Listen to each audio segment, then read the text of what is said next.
সালাম আলাইকুম গাইস, একটা মজার বিষয় দেখেন। এখানে যারা খেলার মাঠে খেলতে আসে হয়তোবা তারা আসার সময় তরমুজ নিয়ে আসে, পাকা তরমুজ খাইছে আর বিসি এখানে ফরছে। আমি প্রথমে মনে করছিলাম বলের মতো দেখতে, হবো পুরা তরমুজ ধরে পুরা রয়েছে, বড় হয় কিনা জানি না।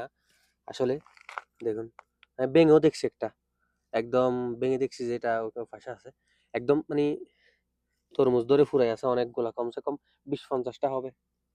আমি প্রথমে ভাবছিলাম অন্য কিছু, না পরে দেখতেছি না, এটা তো তরমুজের লতা, তরমুজ ধরে ফুরাই আছে, হয়তো বা বিসি ফরছে, যারা এখানে তরমুজ খাইছে নিয়ে আসছে, ওখান থেকে কি তরমুজের লতা হয়ে তরমুজ ধরে ফুরাই আছে।